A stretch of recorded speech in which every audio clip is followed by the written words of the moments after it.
Hey, what's going on, folks? This is Kelvin Pham for VietNAIL TV. The story continues, folks. This whole thing is like a damn movie, folks, all right? Last week, we left you at outdoors. Well, folks, we still outdoors, all right? Now, this past week, folks, I just wanted to give you a little insight into, like, you know, what's going on around the community here, all right, on social media. If you go here, you will be able to, you know, scroll down, folks, all right? What I'm gonna do, as you can see over here, this is an ad. If you look into that, look at that, the outdoor nail situation, folks. And look at who's the special guest. We have special guest, Mr. Doug Schoon, and my sister, Jaime Schrabeck, is back on the panel. I love having her on here. Folks, as you scroll down, by the way, you're gonna see that as I scroll down, it's gonna be the most current post that we posted, okay? On this one right here, I believe this is from Mr. Tong Vu himself, okay, about ventilation, which we're gonna be discussing about today, folks. That is one of the topic. Oh man, look at that. And then he also actually, this is something interesting. You know what? It doesn't really deal with nails, but it's something interesting. Hydroxychloroquine.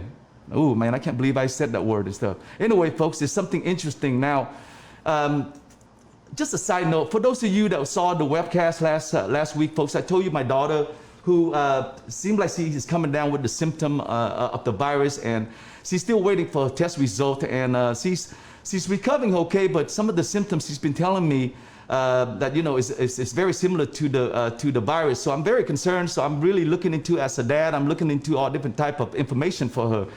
So, you know, I came across this, you know, this article about the hydroxychloroquine, and I thought it was interesting. So it might be something you guys want to take a look at, okay, folks?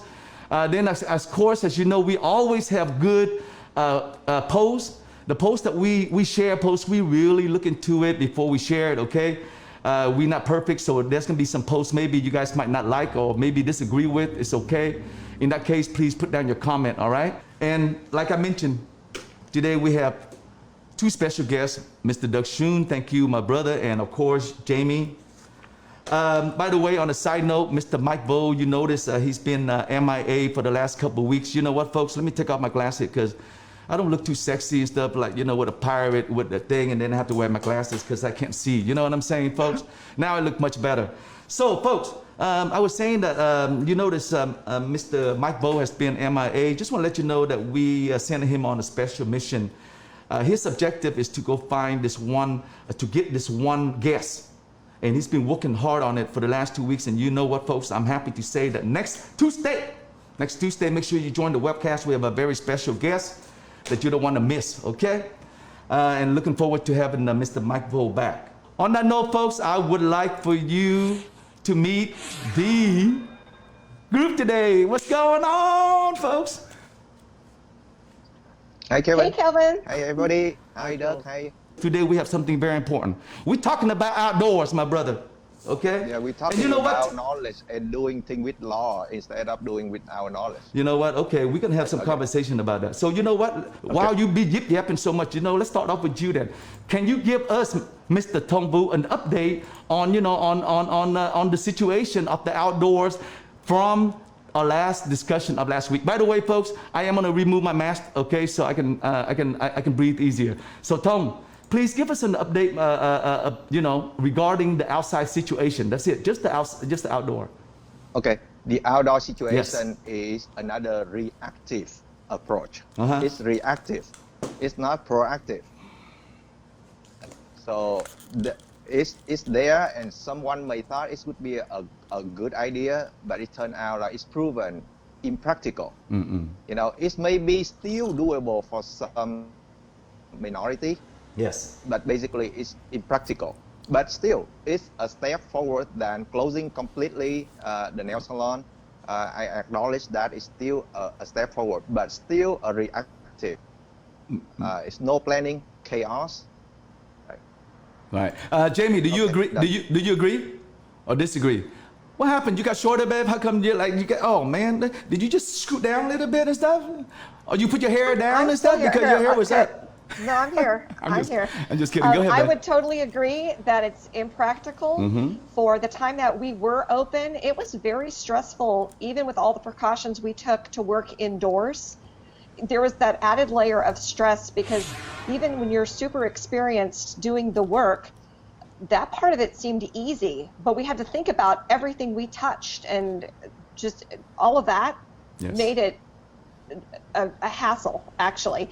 But that we could have gotten used to. So once we got shut down and this option to open up outdoors, I'm not going to be taking that option. I'm prepared to reopen again indoors when we get permission. You got it. Okay, you might not, but I'm Mr. PhD. You know you got bills to pay, especially if you're gonna have time to go shopping and stuff like that. You need money. So tell me something. Are you going to, what is going on? Last time we talked to you last week, you had mentioned to us that, you know what, Kelvin, I am not planning to open an outdoor salon at this time. Has your mind changed, or is it the same, sir? I just got the email from my landlord and asking me to give them the proposal. What are we going to do, and what area are we going to open, outdoor? Yes. And like Tom and Jamie, I totally disagree with the open outdoor. But since the landlord give us a encourage, and so we try to come up with anything we can do, but definitely outside is a lot of hassles and a lot of uncomfortable, and you can name it. Everything is un. So my idea is let's come up with some of the information for my landlord and see what we can do. And another thing is, I don't know how the manicurists, are they willing to work outside or something like that, and I have no idea whatever happened in the ahead yet, Kevin. Well, I think Tom is spot on right. This is all because there's no planning. When you have no planning, you shoot from the hip and you make things up as you go along. Yeah. And California, like many other states, had no kind of plan for if anything like this ever happened. Got it. As far as a pandemic. So everyone's making it up. No one really did. So everyone's making it up as they go along. So there's that problem. And I also agree with Jamie. It's probably lots of hassles and lots of challenges with doing something like this. From a safety perspective, I don't see a problem from a safety perspective if work was done safely and correctly. But it's going to take some preparation. You're not just going to be able to pick up your table and move outside. And I think some services are not beneficial to do outside. UV gels, for instance, will be affected by the sun, and we're in the middle of summer, so that's not a good idea. You'd have to protect yourself from sunlight. But if you were doing manicures, I suppose that would be a simpler thing to do. It's probably going to be up to every salon what makes sense for them. But whatever they do, they ought to make sure they're doing it in a safe fashion, and not just to get nails done, but to do nails safely. Let's move on to the facts. The fact is that there's going to be a salon owner that's not going to operate outside. We're not concerned about them right now because they're not doing it. We are talking about the salon owner, folks, okay, that is going to make the decision. And in this case, Mr. PhD, he's on the fence right now. You guys have an idea. So this right here, this webcast, if you guys pay attention, it would be a great opportunity to actually experience a real life salon owner that's on the fence right now, that is thinking, should he open or should he not? Yay or nay? For instance, the dust shields and things of that nature were being considered, which now, because you're outdoors and you have a free flow of air, you don't have to worry about the ventilation and nail dust issues that you would normally, or sneezing as much issues. You still have them, of course, but things are reduced a little bit because you have free flowing air. But still, the same issues that existed indoors will exist when you move outdoors. But as I think Tom was saying before, you need to look at the situation and figure out what's appropriate for this particular situation, what I'm doing, because every salon, every situation is going to be different. We don't know what your parking lot looks like. We don't know what your area looks like, or where the sun is positioned for your salon.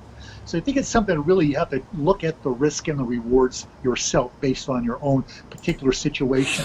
But I think to answer your question is everything that we did before indoors that was a good idea for safety, those things still need to be done outdoors. Washing the hands, disinfecting implements, making sure we're doing all the things that we normally do. Good housekeeping still will apply even though we're outside. Very good point. Thank you. Yes. Thank you very much, Doug. You had on that very perfectly. Any precautions, any reason for what we are doing is still the same. It's just that now the situation slightly changed. Say, for example, the whole reason for having good ventilation, things like that, is coming from the same idea. If we have a contaminated problem in the air, having a good airflow will reduce the concentration of the contamination. So in this case, it's virus, right? Now, with the same purpose, a month ago, they say that they recommend that not blowing the fan toward any person, okay, regarding the fan. Now, when we go inside, then and more likely your fan is the only way to blow the air with one direction. Now, if you go to outside, you barely can control it. The airflow will be going from one person A to B at one certain time, but in another time it can be from person B to A, vice versa. You cannot control the airflow outside. So if you just look at the problem from the root cause and the purpose, why we do this, why we do that, you can apply everywhere, either inside or outside. Okay, cool. Do you want to say something else, Tom? No, it's just perfect. The theme, okay, and then another thing is, by reducing the concentration of contamination in, we increase the airflow. We going outside to have more refreshment of the new air coming in for the same one reason: reduce the risk of spreading. So that is the main purpose. So if we can think of any other way to serve the same purpose, we will do the right thing. On the other hand, if we forget about the purpose and just look at the action, and just follow the reaction and close our eye, we probably we do something wrong without knowing it. Worse, so for example, wrong thinking it's the right thing. I absolutely agree with you, Tom. Very wise advice. Yeah, for example, like the 6 feet away. Now, if we go outside and we are under the wind, maybe 6 feet away is not enough, right? If there is a wind directly blowing from one person B to A, 6 feet may not be enough. So if we just follow just the number, the exact thing that they tell us, we will be full, right? And on the other hand, why 6 feet? Will 6 feet is a magic number? Why not 7 feet? Why not 10 feet? Right? If we are able to do 10 feet, 7 feet, then why not? On the other hand, 6 feet is not such a magic number that in the case that we can only tolerate 5 feet and a half, will that be allowed? I think so. If 5 feet and a half, it doesn't increase the risk to a significant level, you can tolerate 5 feet and a half, 5 feet, be it.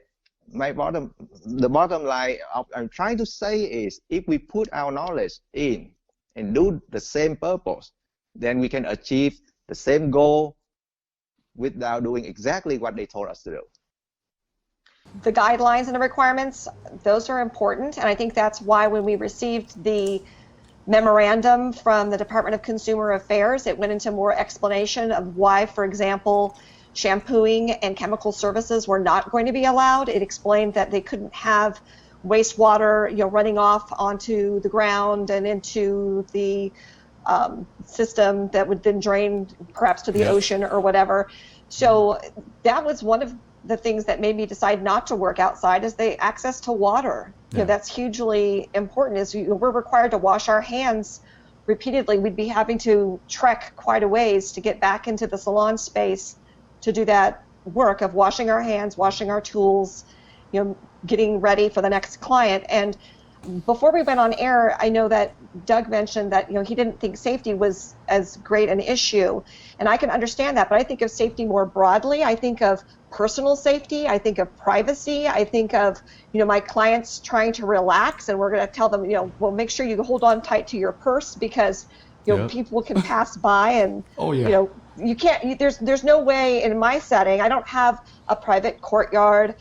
I don't have a designated parking area. I don't have any place where that could happen, where I feel like I could protect my clients and provide the level of service that would be even close to comparable to what I can do inside. So my goal through this more recently has been to try to convince my supervisors at the county level and my representatives that what I want from this is that we not be affiliated with bars and restaurants. That's the part that I want to make clear, is that we should be taken on our own for our ability to control our environments in terms of how clean we can keep it and how much we can actually control our clients' behaviors. You agree with that? We can control our clients in our salons better than anyone could possibly do in a restaurant or a bar or some other setting. If I try to pressure on the if it is, maybe, the simple manicure, pedicure for, some of the really royal customer, because they desperate to come, because they begging, but we cannot do it now. But I repeat it one more time. If we can do that, it's only, the simple manicure and pedicure. That's it. Okay. But up to today, up to now, I don't think we will open. You got it, my friend. Okay, but well, just like I said, I'm not. That's each salon owner's decision they have to make for themselves. Okay, but like I said, I can only speak about the reality. The reality is that there are salon owners that are operating right now, and so I want to ask the two chemists on the panel right here, like going back to our top our guidelines. All right. Now you clearly understand what I'm talking about, right? Right, Doug? People are going to open outside. You just heard it from a salon owner right there. His services right now, the only thing that he can provide so far seem to be the manis and pedi. However, in the industry what type of services dominate, okay, which generate the sales profit for the salon owner, okay, and that is acrylics, gel, dipping. Every salon has ventilation. Whether they use it or whether they have good ventilation is really the question. Yeah. We all have ventilation in our building, which is general building ventilation that brings fresh air from the outside in and helps get rid of the bad air that we've already breathed or contaminated moving it outdoors. So that's common building ventilation, general ventilation. Salons need more than that. If you have a florist shop or you're working at the office pool, you only need office ventilation. But if you have a salon, you need better ventilation. And the type of ventilation Tom was talking about is called source capture ventilation. And the reason it's called source capture ventilation is rather than try and ventilate the whole room, source capture ventilation, imagine a small tube that comes right down to your breathing zone where your air comes from. Yep. It pulls all the contaminants, the dust and vapors out of your breathing zone so your breathing air is clean and fresher. That's really the most appropriate type of ventilation and the best ventilation you can buy. Something that captures the vapors and dust and expels them out of the building. Out of the building, right? Then that's different than the source capture. I just want to confirm, Doug. Right? Well, source capture can be ventilated to the outdoors, or you can ventilate it through a filter system that purifies the air. Thank you. Air purifiers are not as effective as ventilating to the outside. There you go. So the best is to ventilate to the outside, but it's not the only solution. Take it outside, folks. Take it outside. I love it. And you've been preaching that practice for Jesus for a long time, Doug. And to be honest with you, most salons don't have those type of ventilation system. Well, to be honest with you, most salons that don't have those kinds of ventilation systems suffer because they don't. Yeah. People will have difficulty breathing, eye irritation, throat irritation, difficulty sleeping at night. maybe even feeling irritable. Overexposure to excessive amounts of chemical vapors can make you feel irritable, tired. So you may not realize you're suffering the symptoms, but say you go on vacation for 2 weeks and you feel wonderful, you come back, imagine feeling that way all the time. Your salon has always got fresh air, always got clean air. That's the point of proper ventilation. And whether someone comes in your salon and tells you got to have it, well, it doesn't matter. You should want that. Yeah. Yeah, what Doug says just perfect. The ventilation is the preventive, and as you know, I like preventive. I don't like reactive. Right? Can we go back to the salon versus outside, please, Kevin? Oh, what do you need, my brother? Can we go back to the topic of inside versus outside? Yes, sir. Yeah, you are leading the conversation, sir. Go ahead. Okay. Yes. Right now, if everybody from this forum understand the key importance of doing things with purpose and knowledge. Now, the purpose is reducing the spread of virus. Now, if we go inside and we operate it alone with another client, alone in a big room with a lot of air, can we do it inside? Or do we have to do it outside according to God, right? According to the governor. That's my point. Should we plan it, okay? 1 week on, 1 week off, 2 weeks on, 2 weeks off, or we have to do outside? And by the way, Tam Nguyen from ABC, he shared with us the post some other day saying that out from 24 salon that he asked the question, are you open? Only one of them say yes, they open outside. So the 23 not opening it. Wow. And why do they not open it? We already talked about the reason, right, Jamie and PSD and Phước? We have all kind of reason not to do it outside. Give them a good reason to operate and earn some money that they want to do it. They want to earn the money instead of getting the benefit. Another $1 trillion spent today. Okay, we don't want to spend that unnecessarily. On that note, folks, I really don't have an outro because the stories continue. The movie continue, folks, all right? I look forward to next week's webcast. Like I have mentioned, Mr. Mike Vo should be back on the panel. We have a special guest from I believe is from the Healthy Nail Salon Collaborative to discuss, what the association, how are they supporting the industry? Okay, so looking forward to that webcast. On that note, folks, is my hair out here? Oh, okay, man, I thought my hair was messing up there for a while, folks. Hey, by the way, I'm kind of like, getting used to this thing. It look kind of like, making me kind of look kind of sexy. I'm just gonna walk around with it just up and down the street today and see if I get any hits. All right, folks. On that note, folks, stop, don't even say anything. I want to mute you guys. On that note, folks, thank you again. Looking forward to bringing you more good webcasts. So make sure you take care of yourself today. Be safe and be kind. And on that note, folks, peace out. Adios.